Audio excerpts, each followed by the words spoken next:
जिस तरीके से अबू आजमी को ही मृत्युंजय, रोहित पवार ने यहां पर अबू आजमी को बीजेपी की बी टीम करार दे दिया। रोहित पवार कह रहे हैं कि साहब ये सरकार घिर रही थी, हम तो कल तक देवेंद्र फडणवीस का इस्तीफा होना चाहिए, सरकार बर्खास्त होनी चाहिए, इस मांग के साथ सदन के भीतर गए थे, लेकिन अचानक से अबू आजमी पर पूरा का पूरा फोकस केंद्रित हो जाता है। ये सरकार ने अबू आजमी को अपनी ढाल के तौर पर इस्तेमाल किया, ये आरोप भी महाराष्ट्र की सियासत में गरमा रहे हैं क्या मृत्युंजय? रुमाना, देखिए, ये बात तो रोहित पवार हो या फिर विपक्ष हो, उन्हें समझना चाहिए कि कहीं ना कहीं क्या वो सत्ताधारी पार्टी के चक्रव्यूह में तो नहीं फंस गए। कल सुबह तक मामला था कि महाराष्ट्र के एक बड़े मंत्री ने, बड़े नेता ने इस्तीफा दे दिया। मुख्यमंत्री को खुद आकर इसका ऐलान करना पड़ा और 10 मिनट बाद पूरे जब सदन में सब नेता गए तो वहां माहौल ही अलग हो गया। माहौल चल रहा था औरंगजेब का, माहौल चल रहा था अबू आजमी का। धनंजय मुंडे का इस्तीफा, याद होगा आपको, आदित्य ठाकरे ने कहा था कि अब सरकार को बर्खास्त कर देना चाहिए, सिर्फ एक मंत्री के इस्तीफे से काम नहीं चलेगा। और अंदर जाने के बाद पूरा माहौल ही बदल गया। अंदर अबू आजमी का बयान का जिक्र हो रहा है। निश्चित तौर पर अबू आजमी ने जो बयान दिया उसको लेकर जो कार्रवाई होगी वो महत्वपूर्ण होगी। जैसा कि आज अंदेशा लगाया जा रहा है कि उन पर कार्रवाई हो सकती है। विधानसभा अध्यक्ष एक कठोर फैसला ले सकते हैं, उनको निलंबन कर सकते हैं, 5 दिन का निलंबन हो सकता है या पूरे सदन इस पूरे बजट सत्र के लिए निलंबन हो सकता है। लेकिन ये तो देखिए कि कल पूरे दिन भर चर्चा का विषय था कि धनंजय मुंडे, नई सरकार, इतनी मजबूत सरकार के मंत्री धनंजय मुंडे ने इस्तीफा दिया, लेकिन अंदर जाने के बाद सत्ता पक्ष जो खुद सरकार में है वही सदन नहीं चलने दे रही है और सभी सत्ताधारी विधायक वहां हंगामा कर रहे हैं और अंत में सदन की कार्यवाही पूरे दिन भर के लिए स्थगित करनी पड़ गई। तो ये सोचिए कि किस मामले को ठंडा करने के लिए किस मामले को उजागर किया जा रहा है। कहीं ना कहीं ऐसा तो दिख रहा है कि कोई मामला ठंडा होने ही नहीं दिया जा रहा है। यह भी प्रतीत होता है कहीं ना कहीं एक दांव है कि जो मामला धनंजय मुंडे का गरमाया हुआ था उसके बदले या औरंगजेब का मुद्दा उठा रहेगा तो धनंजय मुंडे का मुद्दा दबा रहेगा। कहीं ना कहीं ये भी प्रतीत होता है। पर निश्चित तौर पर अबू आजमी ने जो बयान दिया वो भी विवादों में है, जगह जगह प्रदर्शन हो रहे हैं। आज भारतीय जनता पार्टी के माइनॉरिटी सेल बीजेपी मुस्लिम नेता जो हैं वो जगह जगह विरोध प्रदर्शन करने वाले हैं अबू आजमी के खिलाफ और मांग यही उठ रही है कि उनके खिलाफ कार्रवाई की जाए। हालांकि अबू आजमी ने कल अपना बयान वापस ले लिया और उन्होंने कहा कि जो भी उन्होंने कहा है इतिहासकारों के बयान के आधार पर कहा है, ये उनके निजी विचार नहीं थे, मैं अपने शब्द वापस लेता हूं। तो ऐसे पर अब ये देखना होगा कि क्या सॉफ्ट कॉर्नर अपनाया जाएगा या फिर अबू आजमी पर कार्रवाई होगी। बिल्कुल रहिए मेरे साथ, मैं लौटूंगी आपके पास। देखिए, इस वक्त एक और बड़ी खबर दर्शकों को बता देते हैं। औरंगजेब विवाद पर संजय राउत, शिवसेना उद्धव गुट के सांसद हैं, उनका बयान सामने आया है। बीजेपी ने अबू आजमी का बयान दिलवाया, ये संजय राउत की तरफ से कहा जा रहा है। धनंजय मुंडे पर चर्चा ना हो इसीलिए ये बयान दिलवाया गया।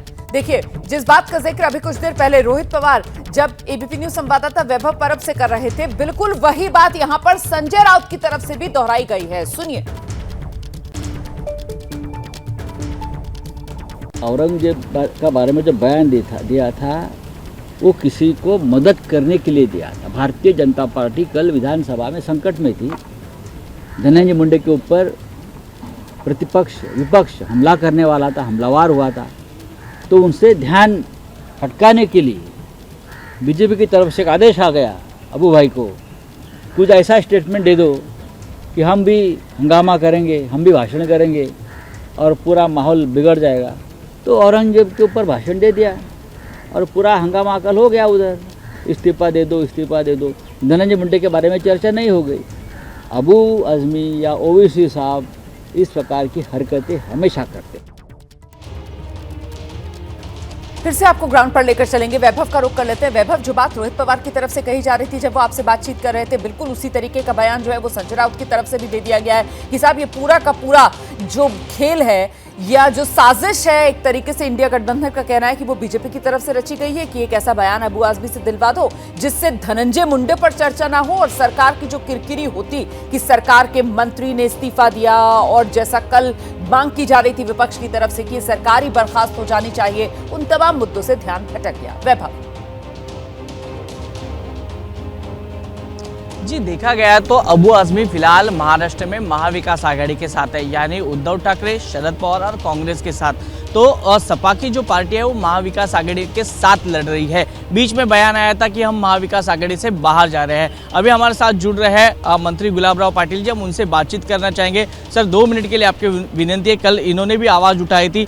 क्या यहाँ पे विपक्ष आप पर आरोप लगा रहा है कि अबू आजमी की जो पार्टी है वो भाजपा की बी टीम है, सरकार की बी टीम है, पूरा ध्यान हटाने के लिए ये सब औरंगजेब का मुद्दा उठा रही है? मंत्री है गुलाबराव पाटिल, इनसे बातचीत करते हैं। देखिए, ये समाजवादी पार्टी का ही विषय नहीं है। एमआईएम की भी आपने पीछे बार देखा होगा कि एमआईएम की भी विधायकों ने उस बार कहा था कि हम वंदे मातरम नहीं कहेंगे। ये लोगों का ही स्वभाव अच्छा है कि वो यही बात करते रहते हैं कि देश के खिलाफ कोई भी बात की जाए। छत्रपति शिवाजी पवार और संजय राउत तो यही कह रहे हैं कि ये पूरा ध्यान हटाने के लिए कर रहे हैं। नहीं, ऑलरेडी उन्होंने हिंदू हृदय सम्राट ही शब्द छोड़ दिया। उनसे हम क्या उम्मीद रखेंगे कि वो हमारी बात सुनेंगे।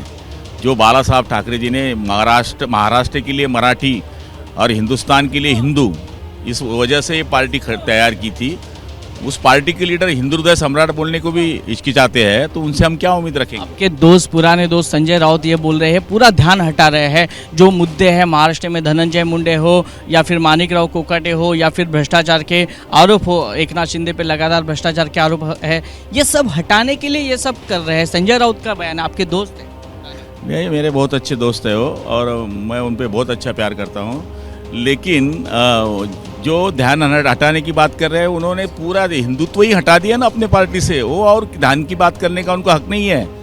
जो पार्टी जो बेस पे खड़ी थी वो पार्टी को ही ख़त्म कर दिया है। तो मुझे लगता है उनका बोलना ये उचित नहीं है। और मैं उनकी टीम बोल रहे हैं, आपकी बी टीम है अबू आजमी। ये कांग्रेस की बी टीम है, शिवसेना। ठीक है, यहाँ ठीक है, तो हम अब बोल रहे हैं कि